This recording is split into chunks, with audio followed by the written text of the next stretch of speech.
So here we'll learn about electrolysis of water. First we will see what is the meaning of electrolysis. Electro means electricity and lysis means breaking up. So electrolysis of water means breaking up of water due to electricity.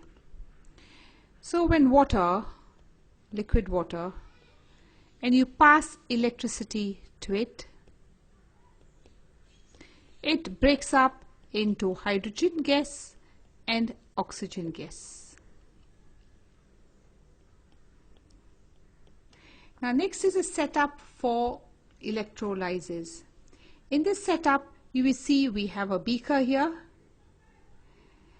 or a plastic mug, and in this plastic mug are two electrodes have been fitted, two graphite electrodes. These are the graphite electrodes here, 1 and 2. This graphite electrodes. These electrodes have been then connected to a battery. Here see, they are connected to a battery, and this battery will provide the electricity that will pass through the water. Over the electrodes are two tubes. See this tube here? Here there's one test tube, and another test tube is put over the electrodes. Okay, now there's another thing which is added, is you got to add a little acid in this. You got to put an acid like sulfuric acid. And what is the function of this sulfuric acid? We will discuss. Now distilled water is pure water. Remember, even rainwater is not pure. It is mixed with carbon dioxide, nitrogen dioxide. It's slightly acidic. But distilled water is absolutely pure. And it does not have ions. Does not have positive and negative ions. And because it does not have ions, it does not conduct electricity.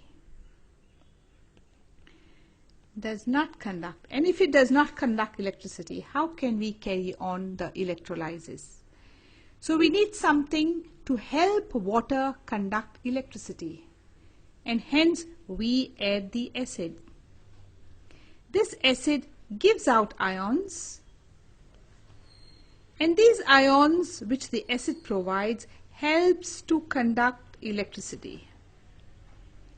So this is the function of the acid, to help the water to conduct electricity.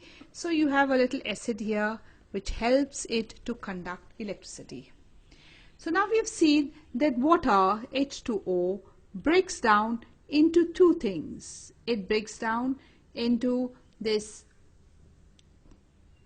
oxygen ions which are negative, and then it breaks down to hydrogen ions which are positive. Now, since the oxygen ions are negative, you will expect them to move towards the positive electrode, and the positive electrode is called the anode. Since the hydrogen is positive, it will move towards negative electrode, which is called the cathode. It is very seen in this figure. Have you seen in this figure? You have this two here. You have water here, water, H2O here, O, and see all the oxygen is moving towards the positive electrode. Why is oxygen moving towards the positive electrode? Because oxygen is negative. And because it is negative, it's moving towards the positive electrode. And hydrogen is positive.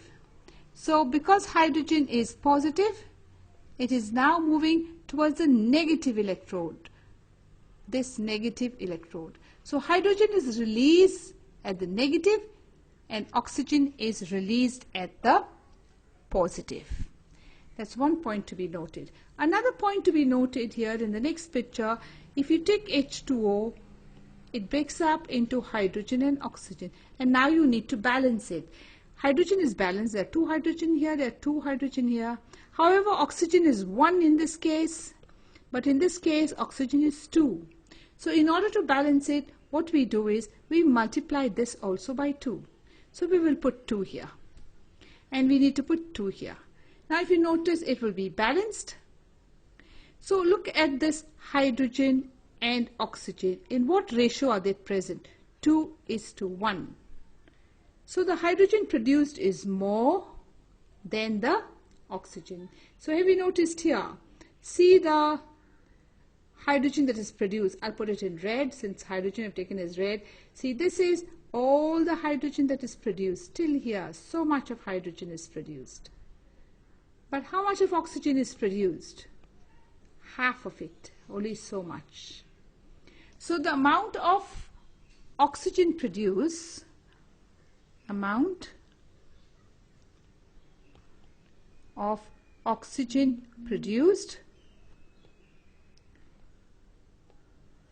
is half the amount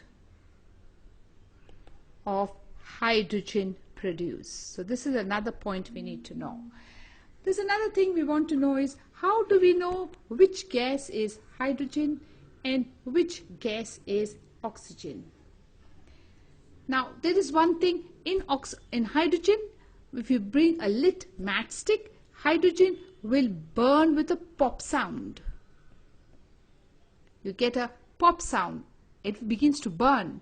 But oxygen, if you put a matchstick next to oxygen, the matchstick burns more brightly. The gas does not catch fire. It's the matchstick that burns more brightly.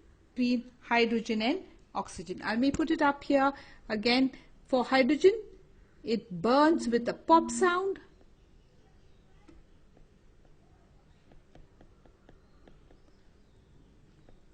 There's a loud pop like a sound. And oxygen, the gas catches fire.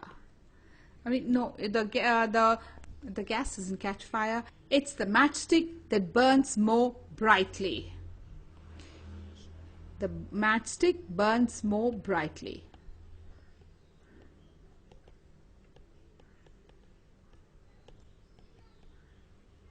Burns more brightly. Here this gas catches fire. The hydrogen catches fire and burns with a pop sound. So we'll do this correction here. Here for this case, for oxygen, what happens is the matchstick burns brightly. Match burns brightly because it is oxygen and oxygen helps burning. But for hydrogen, you get a pop sound and the gas catches fire. So we just summarize this again. What was electrolysis? Is when electricity was passed through water, it broke down to hydrogen and oxygen. We saw that the hydrogen got collected here at the negative, while the oxygen collected at the positive. When it comes to amount, we saw that the amount of hydrogen collected was double the amount of oxygen collected. And we saw the function of the acid. Why was the acid used? Because pure water did not conduct electricity. The third point we saw, how did we identify between hydrogen and oxygen? Hydrogen burns with a pop sound and the gas catches fire, while for oxygen the matchstick burns more brightly.